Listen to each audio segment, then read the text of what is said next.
CargoWise Landside is deeply committed to revolutionizing landside logistics. With a complete enterprise system built for modern trucking and container drayage operators that includes proven drayage transportation management, digital rate and quote management, real-time container track and tracing, and on-demand truck, trailer, and container storage. Excellence in container drayage starts with the right software. Enhance transportation management, optimize shipment execution, and improve intermodal business operations with Trinium TMS, Draymaster, GeoStamp Track, and SecureSpace. To learn more, please visit cargowise.com/landside.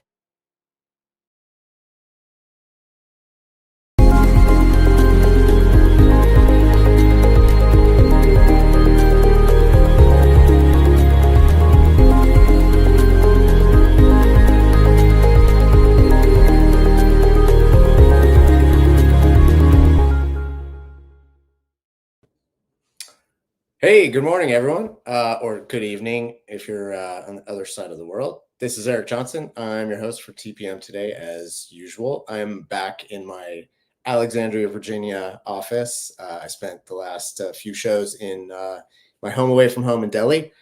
Super glad to be back home. It's nice to be home. It's always nice to be home. It's nice to be there. It's nice to be home. But really glad you can join us today. I have a fantastic guest, someone I've known for a couple of years, who's doing something really unique and very necessary in the world of trucking. We are in the final stretch. The countdown to inland is upon us. We're less than 40 days out from inland. It's September 29th through October 1st in downtown Chicago.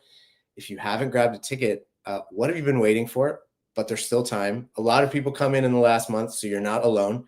If you haven't registered yet and you'd like to, which you should and want to, use the code EJ10 for 10% off a new registration. So hopefully see you there. My guest today will be there. He's going to be on a panel talking about what technology and sort of stuff is out there that's working on behalf of small carriers in the truckload space. So that's a little hint about what I'm going to be talking about in a few minutes. But really quickly, I also wanted to highlight, I have a super busy fall conference schedule. I'm going to be at the Four Kites event also in Chicago, downtown Chicago next week, speaking about what else, geopolitical chaos and trade policy and that kind of stuff. The following week, I'm going to be in Raleigh for the North Carolina Transportation Summit, talking about AI. The following week, I'm going to be at the Change event in Columbus, Ohio.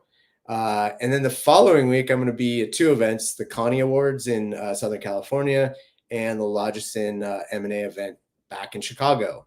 And then finally, at the end of the month, I'll be back in Chicago for the third time. I should just get an Airbnb there this month, it seems like, for inland. So hopefully, if you're going to any of those shows, make sure and find me and we can have a chat. Really looking forward to all of those events and hopefully see you out there.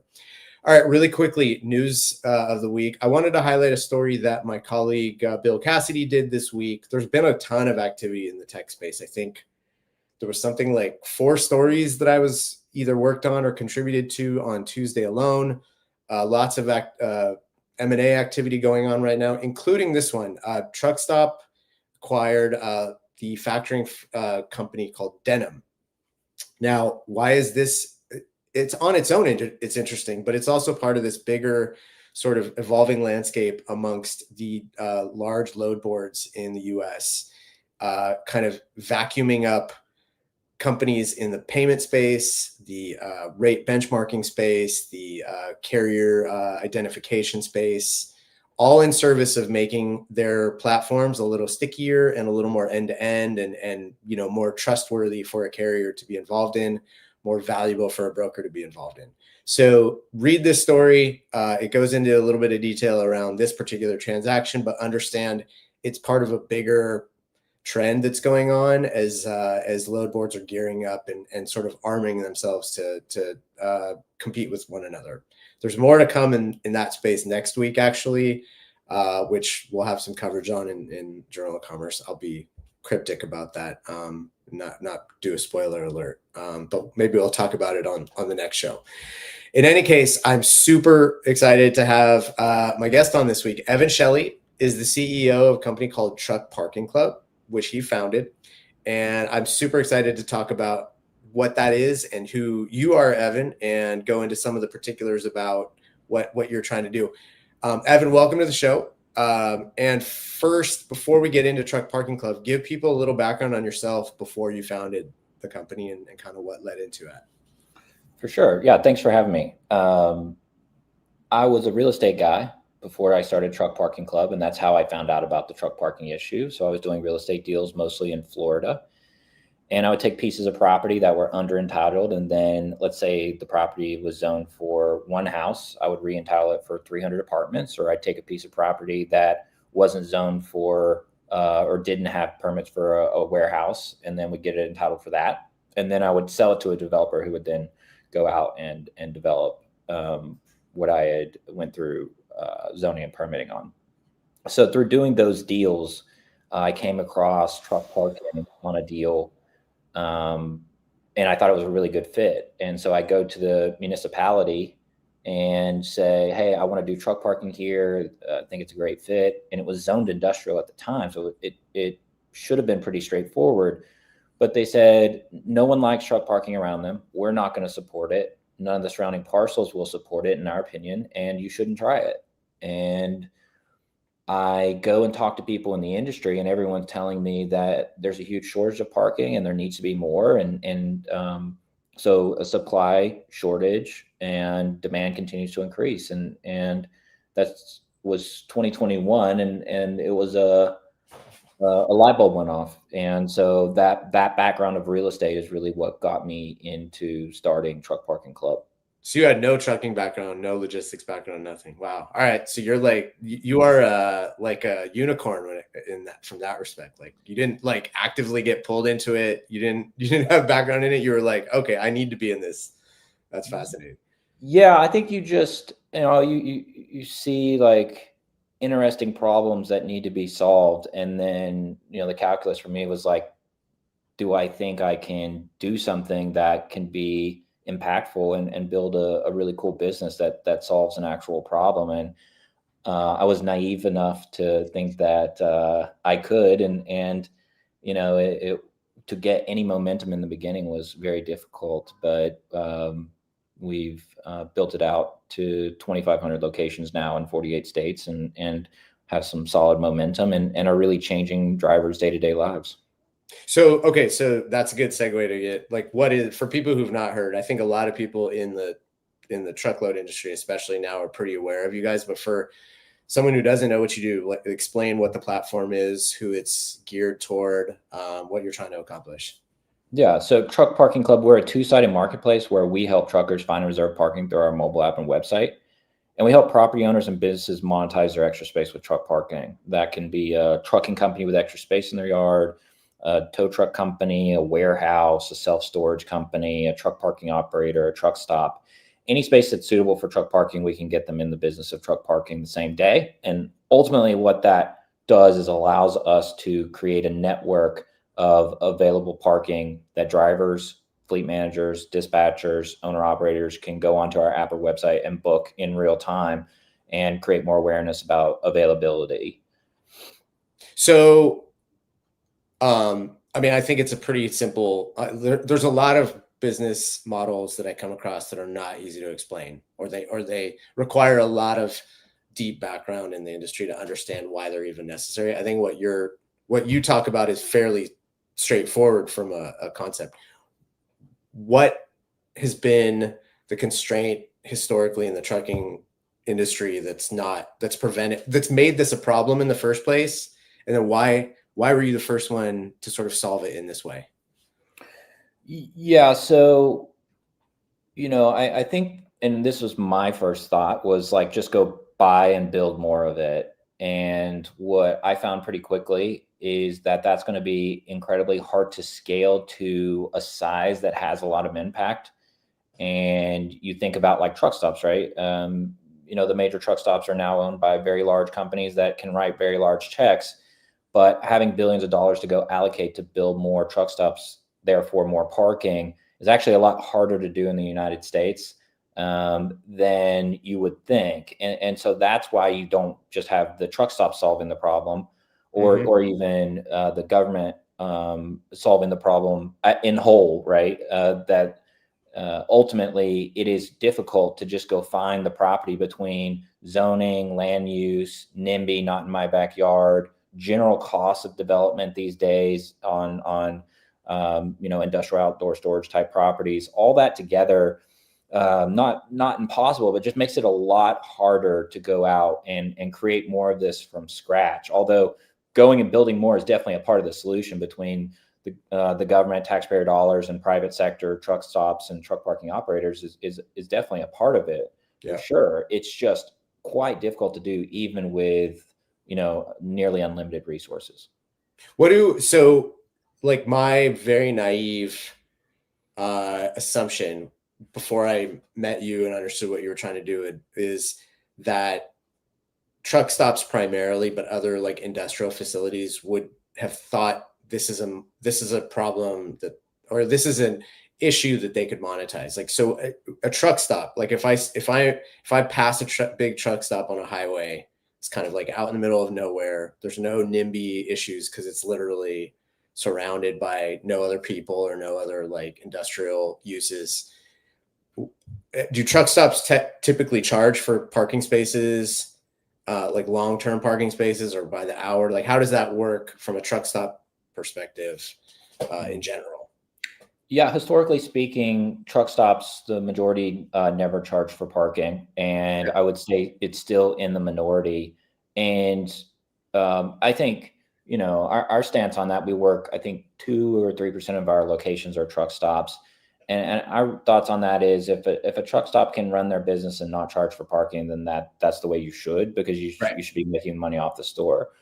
But ultimately what you've seen is either the truck stops build much less spaces, which is becoming super common. So you build a truck stop and you have 8 spaces total. Right. So you don't have to worry about the maintenance of that lot, which over time is quite costly. Or you see a truck stop build that, 80, 150 spaces, but some percentage of that is charged, because if you run the numbers out, they're going to be able to maintain that lot in the manner they need to over the next 10 years. So that's kind of the gamut of what you're seeing with truck stops. And ultimately, like I said, I think the biggest hindrance there is finding the right properties in the right areas where you don't get, you can get it through to development without it being shut down by the local municipality, or, a lot of times it's the people, the constituents that are living in that area. Right. Ultimately, that's really the biggest reason is just, I mean, in talking to a lot of these executives at the large truck stops, is they get, all the time they're trying, they find this, property that checks all the boxes from a business standpoint, going to build all these truck parking spaces, but then no one in that municipality wants it. And then it just gets shut down. It's wild, but everyone wants things delivered quickly. And I think I would have thought that truck stops would be able to kind of keep up with the demand, but it's just become so difficult. And that's really why I've focused so much on working with truck stops, truck parking operators, but also really looking into the existing space, because we don't have to deal with those issues, because trucks are already parking there in some capacity. They're just not in the business of truck parking. Okay, so the vast majority of the spaces that you have available on your marketplace are not at truck stops. So, and you did some research. You released some research this week. I've written a story for it, but this has been like a crazy busy news week, so it keeps getting pushed. Because the research you did is not. It's not only applicable on a Tuesday or a Wednesday. It's applicable going forward. So hopefully we'll have that up today, if not early next week. But can you talk a bit about the research real briefly? Like it's too much. It's a 32-page research report. It's too much to talk about in this show in its entirety. But why did you do it? What is it? What were sort of like the key findings, and what sort of surprised you about what came out of that research, if anything? Yeah. So, and if anyone wants to check it out, truckparkingclub.com/research, and then you can go check out the landing page and download the report there. Yeah. I think ultimately, what was determined by Noel Perry, who we commissioned the research paper with him, 1.7 million space shortage on any given day, whether that's for rest breaks, sanitary breaks, et cetera. Ultimately, what is that costing the industry? And the calculation on that was north of $100 billion annually. So it's just, and if we say that the industry is somewhere between 800 billion and $1 trillion, is that just the truckload industry, or is that truckload LTL? Like, categorize what we're talking about here when yeah, we say the consideration was don't quote me, 3 point something million trucks, I think was the consideration. I would have to check the paper quickly to but really considering the industry as a whole, what that inefficiency is costing, and it's a hidden cost, right? Because historically, what do you do about it? Okay, it's costing us money, but is there a solution? And that, to go answer the rest of your question, that's a part of why we commission this research paper, is because you do see great research coming out of ATRI. I think OIDA's done some of their own research, FMCSA, and all really good stuff. But one of the things that gets maybe a paragraph in a 30-page research paper is solutions, and talking about what's actually out there and what can be considered. Yeah. And from the private sector, there's a decent amount of research into what is actually happening to help solve this hidden cost, and what options are there between taxpayer dollars building more parking, private sector building more parking, truck stops, truck parking operators, and then just the existing space out there. And I think that was a big part of our paper, was you can eliminate this hidden cost by looking at all these solutions and seeing these solutions play out over time, leveraging the efficiencies that are now there in the market with private sector solutions. So I thought the paper was great because I've talked to you, and I've talked to your Reed, who's also involved in the business now for a year or so. Like, I know the problem to exist, but it was the report's really interesting. If you don't have any sort of background on some of the things that a driver faces and how that translates, not just into their day sucking more, but also there being costs associated with them not being able to find a parking space for the time they need at the time they need it. You think about a driver who doesn't have a space. They go to a rest stop or somewhere. They think there's going to be a space. There's no space. What do they have to do?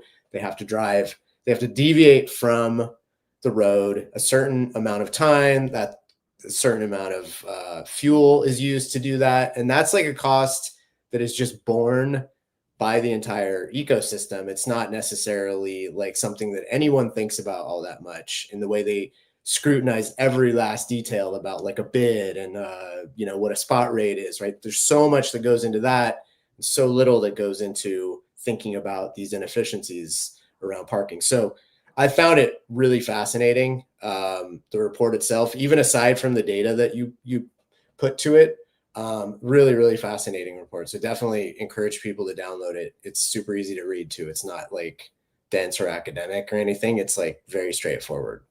So let's go into that. I talked a little bit in a story a couple weeks ago that I did about kind of you guys getting some investment to build out that network of locations that you have available. And I wanted to ask about like what the end goal is on that. But why because I think it's important that this issue matter to people who are not behind the wheel of a tractor, right? Like, so if I am a shipper or I'm a broker or I'm at a receiving facility, why does it matter if a driver has access to better truck parking? Like how does that rebound back to me, aside from the cost issue that I just mentioned? Like how is that impacting my job?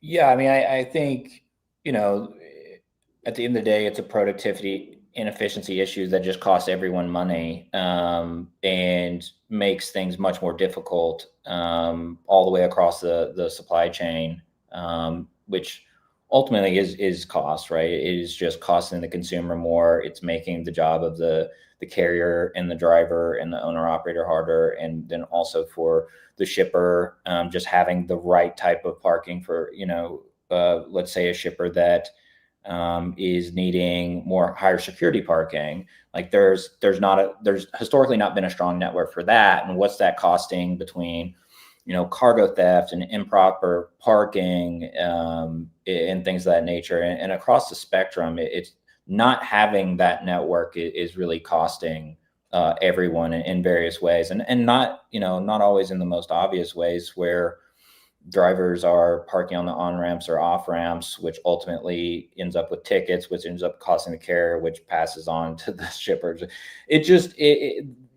These are, and those things have historically it just is, because what do you do? If there isn't space to park, there isn't space to park, right? And so you have to stop.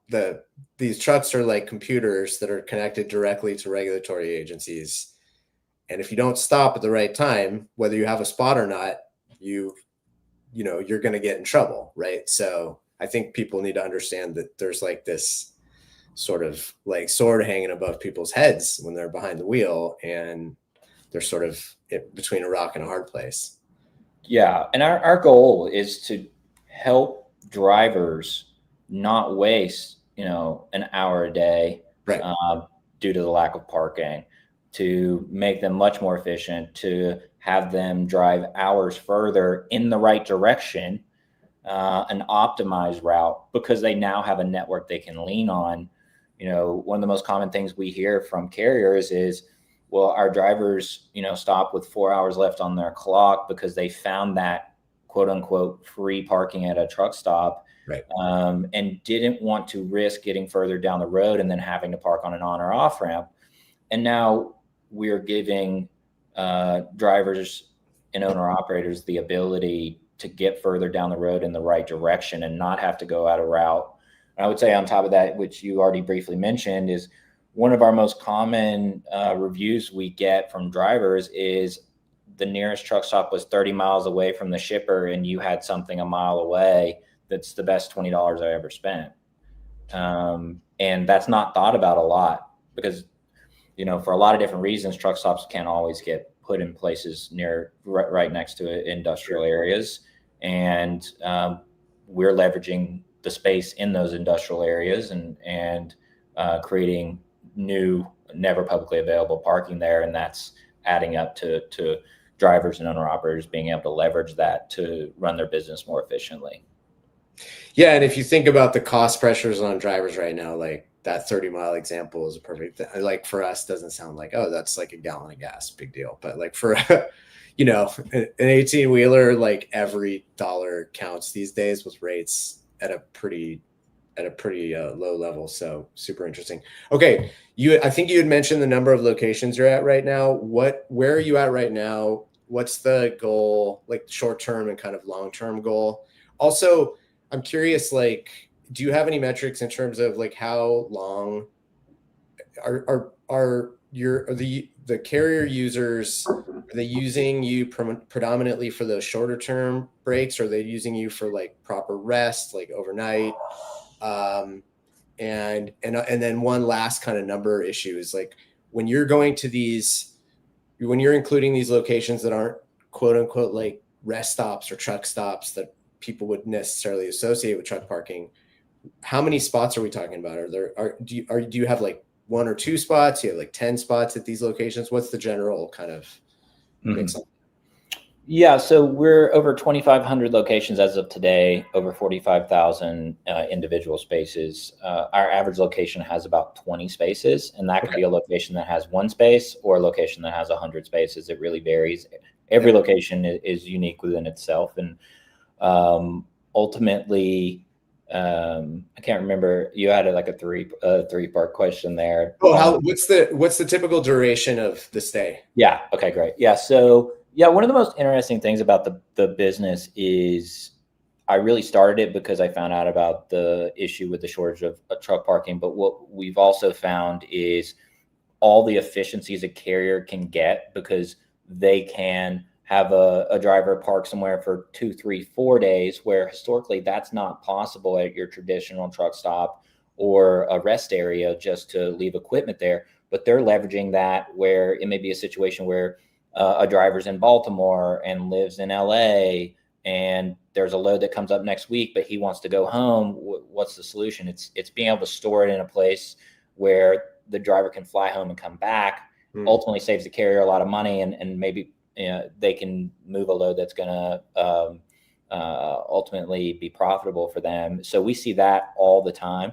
We also see carriers placing trailers at strategic areas across the U.S., which their own mini terminals that they can leverage on demand from us. We see that all the time as well. So overnight is a big part of it, but it's also these other these like edge case kind of things. Yeah, and I was going to say edge case too, but it is significant. I mean, and I think it was never really able to be done in the past, and now that carriers are getting the word and we're educating enough on like, hey, you could book for 3 days and drop a trailer here for 3 days and have a driver run another load, come back. Like a lot of cool things that can be done, where historically to be able to do that before Truck Parking Club would probably take hours and hours of in-office staff trying to figure out how to piece this together, not to mention verifying locations, et cetera. What carriers have done historically is they keep a spreadsheet of locations and then have to check the spreadsheet every time they need it. And now it's just like go to Truck Parking Club. Yeah.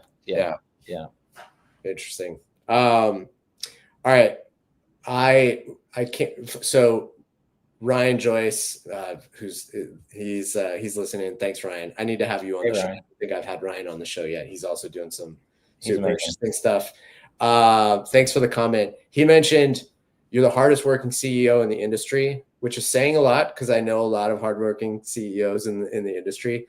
But it is true that I see you guys at virtually every conference I'm at, and I go to a lot of conferences. How do you manage this travel schedule, and why is it important to be at all these conferences, including inland? Yeah, like you identified at the beginning of this. I'm not from the industry, and I felt from the very beginning the best way to really understand this is to surround myself with people from the industry, which most of our team is. Half of our team's former drivers. And then getting out there and going to shows, truck shows, conferences, and really meeting with people in the industry and understanding what their parking problems are, or just problems in general and how that can relate and Truck Parking Club can help. And I've never been to a conference that I regret, honestly, not one, because it's that one conversation. You meet someone at a lunch that you don't know and didn't have any mutual connections to, and that one conversation leads to an awesome relationship to a vendor or a carrier, where you fundamentally change the way that they're running their business, and so it's super valuable for us. And I think being a younger company still, being out there and being very intentful about how you approach these shows and conferences is imperative for us to scale quickly and build the right business, not build a business where we're siloed in an office, in a downtown somewhere where we don't understand the industry. And I think it's easy to fall into that trap, but we are getting out there, hitting the pavement, and those relationships we develop, those conversations we have, all flow back into the company and help us make decisions about how to run the business better. So it's been extremely important for us to do that. Well, as someone who puts on conferences, I totally endorse that notion that it's important. It's totally important. There's a reason why conferences do well. It is important to meet, even for people who've been in the industry for 30 years, it's still important to meet new people like you. And all right. Last question. I ask this of every guest. Who's your favorite band or musician? And you have to tell me why. Favorite band or musician? Honestly, it's funny. I'm a rap guy. I like rap. We've had a bunch of guests who were like, "Oh, Tribe Called Quest," or Nas or someone like that. So that I'm dating myself here, but yeah. I'm just I. It's funny. I grew up in rural America, but me and all my friends grew up listening to rap, and it's just always been. And I guess I don't know. I mean, one. Yeah, I guess maybe Drake or something. I've got, there's so many I listen to, and I think it ebbs and flows over time, and it's just for me, it's like a vibe thing. I don't know.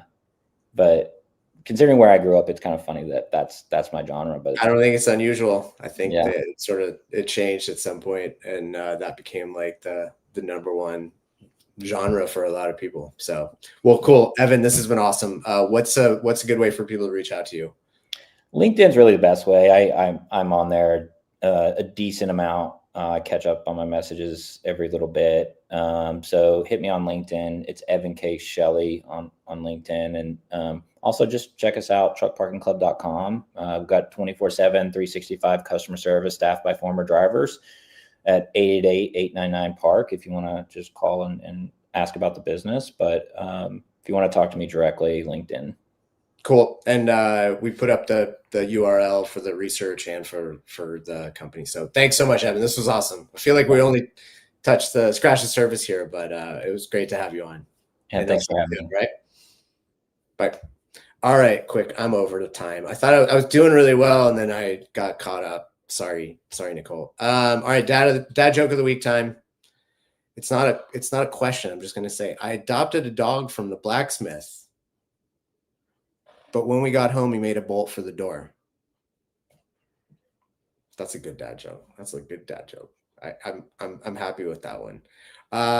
Hope you enjoyed the show. Definitely read that research. It's super interesting. Even if you're tangentially involved in the truckload space, it's worth reading. And hopefully I will see you at one of the many events I'm going to be at over the next few weeks. If you haven't registered for Inland, do it now. Thanks to everyone for tuning in. Thanks to Evan for coming on, and have a great weekend, everyone. See you in a couple weeks. Bye.